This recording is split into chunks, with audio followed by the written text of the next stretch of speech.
Hi. Hello everyone. This is Oso. I'm in his chair, so he's he's asserting his dominance. I wanted to check in after a long silence, say hello. Hope everyone's doing well.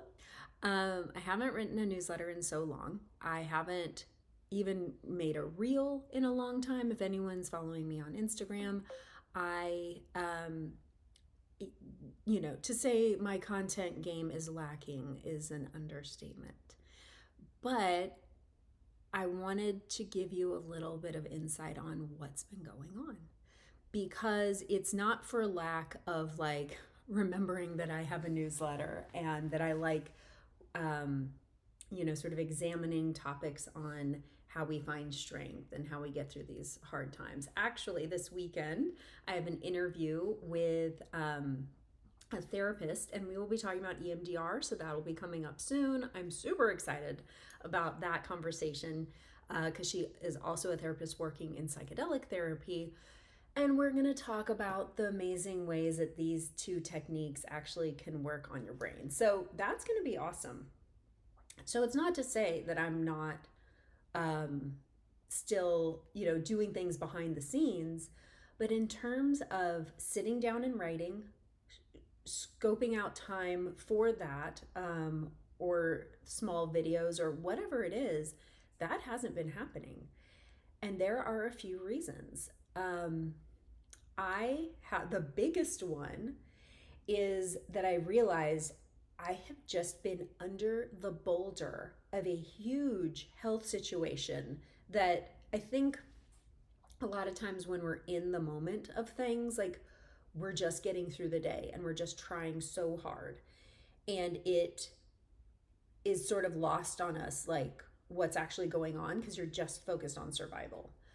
Um, and what it felt like for me was almost depression. Like, in that sense of, I know that when people are heavily depressed, doing anything is very hard and overwhelm is huge. And so I was reaching a point where overwhelm, sorry, I was checking to see if it was spam. You know how sometimes it's actually your doctor's office and it gets marked as spam? We've all been there. So, but I have been feeling this intense amount of overwhelm to the point where I could look at laundry or things on the counter, just in the kitchen and be like, I can't do anything about this right now. And thankfully, like my husband would start to clean up and then I could do a little bit and then I would start to be able to do it. But the insurmountable feeling of everyday tasks was really wearing on me. So that was a new weird feeling. Um, it did bring me back to like 20 years ago when I was in the midst of a very intense uh, anxiety to the point of, like true sort of like taking over my whole being, and sort of like arresting a lot of just like my normal function. This started to feel a little bit like that. But because I have a toddler, like you just keep going and you do the things you can. But I will say that having a toddler also adds to the feelings of overwhelm because a lot of times it's her, doing, making the mess, and just me looking around the house and be like, "Oh, this is crazy town."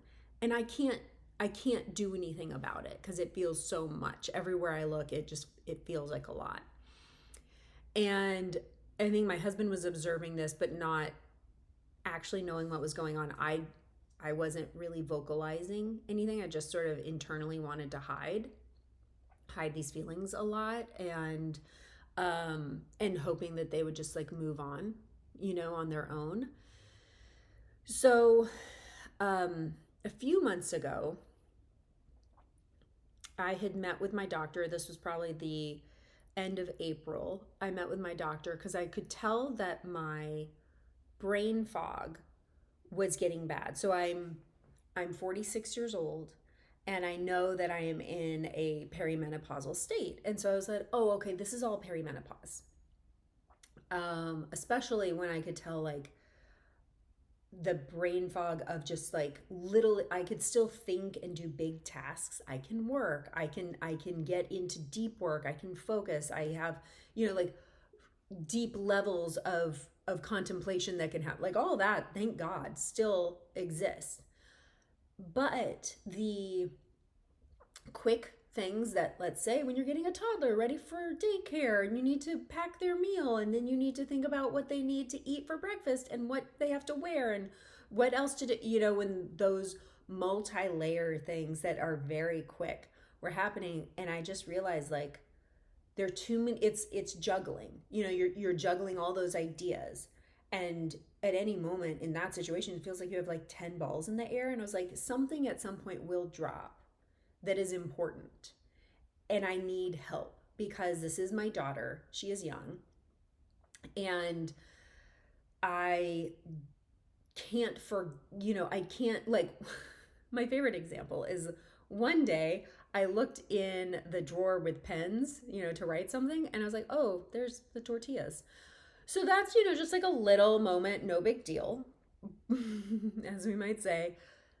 But I started to realize like if I'm juggling all these small things about her care, there may be a time when something drops that is the thing that I can't, or that is a little bit more weighty, and I don't want to wait for that.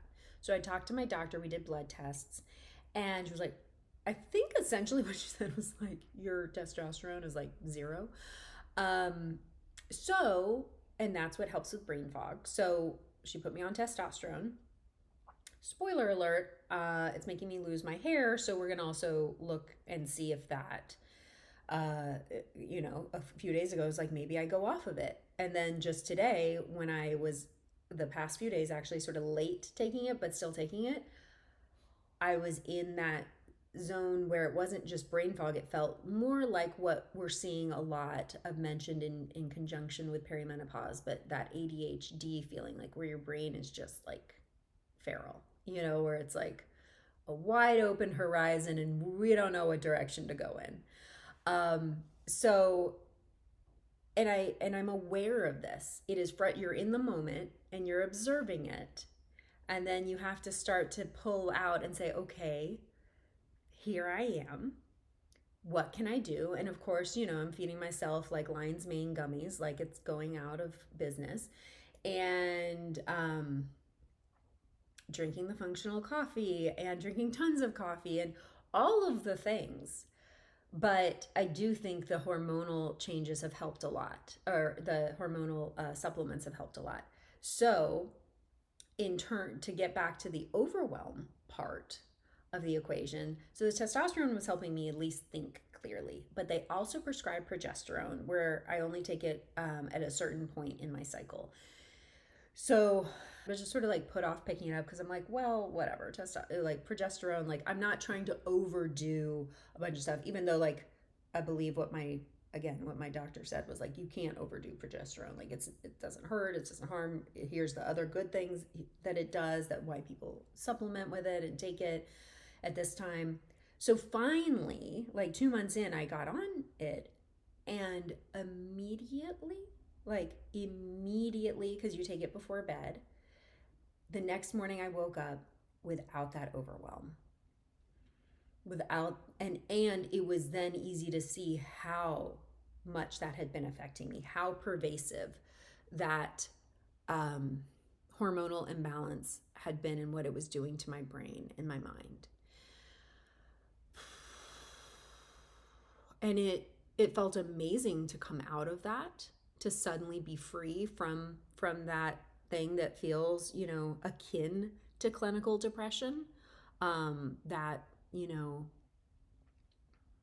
binding of activity, like being bound such that you can't do anything. That's how I had been feeling for about 2 months. Like I look back and I'm like, where did this take a turn? And it's probably around 2 months ago. And so only in the last like week or so, with both of these hormone supplements functioning, am I like, oh, okay, like I can sort of like keep going again.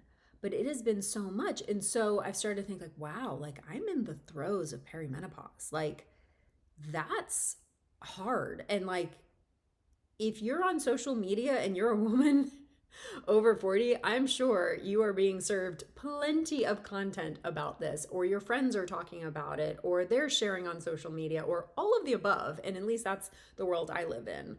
And so I see other people posting more about it, and I admire and worship the people who are, because you are helping lead the way. And it was not so long ago that no one would have talked about this. No one was talking about it. No one, it's in the last year that like I think perimenopause has like spiked in terms of the cultural conversation. And of course, I'm talking about like this limited view, but women over the age of 38 are not a small market and demographic. And so it is exploding, I think, for all of us in awareness and really like tracking where we are. And I've started to realize that I think I've been in this state much longer than I thought. I thought, coming out of having a daughter, and it was, I was like, wow, this really sucks. Like I'm coming out of the post, the see the I'm blinking, but after you have a kid, the those months of adjusting your hormones after having a child, and then I was like, oh, I'm also in perimenopause, but I didn't really like feel it, or I was, and I attributed it to postpartum. That's the word I was looking for. Um, and I think it's all together. But I was just looking back over one of my newsletters from last year where I talk about my MS exhaustion becoming like really pronounced. And that's when, I did ketamine at Johns Hopkins, which, guys, like, I need a shirt that says I did ketamine at Johns Hopkins, because it is something I'm so proud of, obviously. Like, I'm always here for the psychedelic conversation, and like doing it with a, world renowned research university. I feel like I achieved something. So, that's, my own personal thing, that every time you hear me say that, like, please, like, let's do snaps. Um, but looking back at that post just this week, I was like, oh, I'm talking about exhaustion from MS, but it's probably tied up with perimenopause. And clear as day, and I had thought of this a few days before, but this was just like proof right in front of me. It's all of the things. I have been in the fun triumvirate of perimenopause, MS, and a toddler mom. And it is fucking me up. I hope that that's a F-bomb's okay. It feels appropriate, because I'm fully under the boulder of the compounded effect of those things.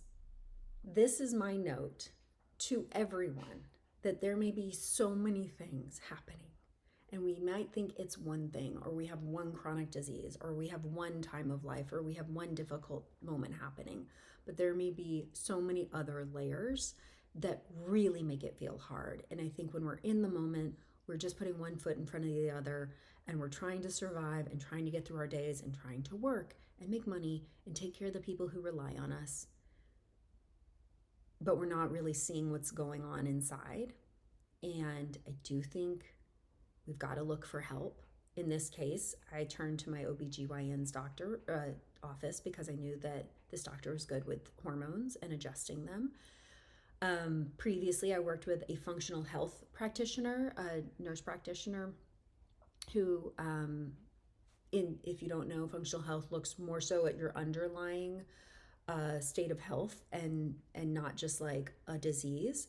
So this way, they're really seeing like what's going on a base level. And one thing they look at is hormones, though I will say the testing I did for that was much more nuanced, and I would like to get back into that, because I know from talking to many of my friends that just straight up hormones, like I'm taking aren't what a lot of people are doing. They're going more of a supplement route, which I'm curious about too. And I think there's a lot of like different ways to approach this. And I'm only at the beginning. But then it helps me to know and remind myself that like this isn't just the extreme chaos that is happening hormonally because of this stage of life. It's also the extreme chaos of having a toddler and having, you know, a child in the house who does not have control over their bowels yet, and is but letting you know. We've gotten to the point where she'll let me know when it happened, or doesn't quite feed themselves or brush their teeth on their own, or, you know, fully get themselves dressed. And every day is a new challenge and a new achievement, but it's hard, and it just, I will say, scatters my brain in a way where anything else I was trying to do can't exist quite, you know. And mostly in the evenings I'm trying to also like figure out some work things and be there and be present and take care of her. And it is a lot. And then of course, like multiple sclerosis, no walk in the park. And so far doing okay there. I'm changing my medication, not because this one is not working, it's just not one that's intended to use long term. So we'll see what that does. And this other level for me was quite early this year. I realized that I was, if you notice, I was posting every week for the first 3 months, and I was going hard. I also realized I didn't love the content that I was just like pushing out to push out weekly. So I did take a break for myself. But even starting back in January, as I started doing more produced content, more, you know, trying to do more and share more, and really address, you know, this concept of fierce resilience and us getting through these hard points in life, I found that I was making myself sick at different points, and that I get sick a lot more easily now. Probably has to do with that toddler slash MS slash the medication I'm on with MS, also slash allergies that affect me. But I would get a sinus infection and be really sick, and if not sick from a toddler's norovirus, whatever it was. But my immune system really took a hit if I was getting up at 5 to write, which I love, but it stopped being the thing I was able to do. So I took a little break. I was under the boulder of all the things in life happening at the same time. And I'm thankful to be here, thankful to be cognizant of these things, especially now, getting a little bit more insight about my own self, and just trying to remember to be very kind and very gentle as I go along the path of all the things. Writer, mom, whatever the mix is. I'm grateful to be here. Thank you for listening. Thank you for the new subscribers and the people here. And as I've seen other people sign up, I'm just like, I haven't written a thing. When will I be able to? And it's been a little hard, but it is great to be here. And as I mentioned, we'll have some fun new things coming up soon. So I hope that you're having a wonderful day and a wonderful weekend, and I will see you again soon.